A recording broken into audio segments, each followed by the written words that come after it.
ប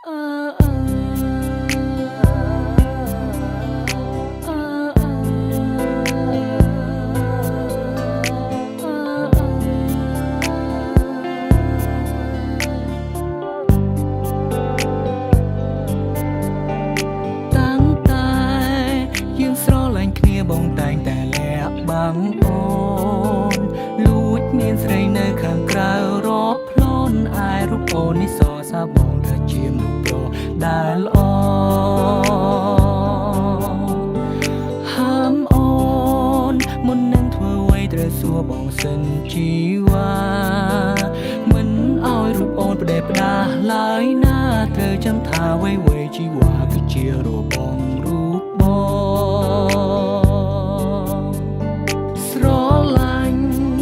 រូបអូនខ្លាំងណាស់ចង់ប្រាប់ថាខ្វះមិនបានតែសុំត្រឹមយ៉ាងគឺបងចង់បានសេរីភាពមិនចង់ឲ្យអូនមកដាក់គំនាបលើជីវិតបងអាចលួចមានស្រីបានតែអូនមិនអាចមានទេបងអាចកុហកមាសមេតែអូនមិនអាចធ្វើទេក្រុមពេលត្រូវស្មងបងគ្របពេលទៅត្រង់បងឲ្យបានល្អជីវ៉ាស្រឡាញ់រូបអូនប៉ុណ្ណាក៏បងនៅតែមានស្រីតែពាក្យមួយនេះមិនមែនមានន័យថាបងក្បត់ទេ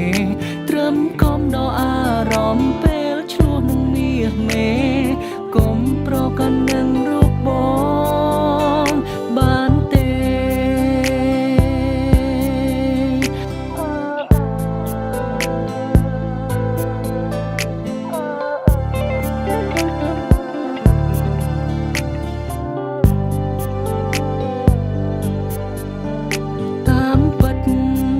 ពេលខ្លះក៏គិតថាខ្លួនឯងសែនចោមសៀ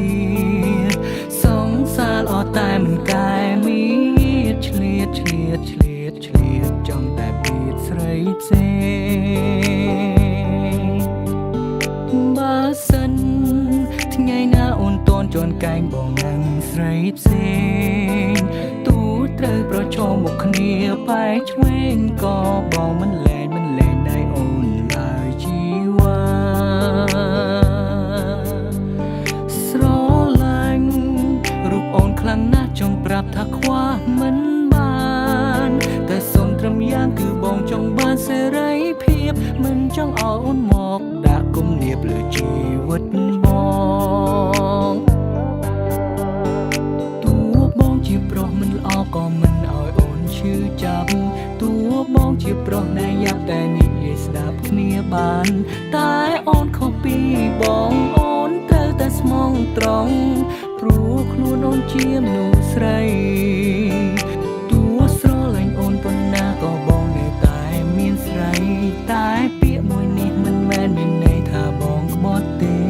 ឲ្យតែលាក់អូនបានអូនគ្មានការរំខាន My first lady សុខសាន្តមានអ្វីត្រូវអរគុណ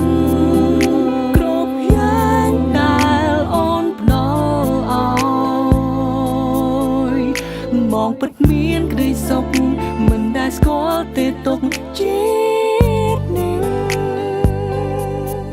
ក៏ព្រោះមានអាច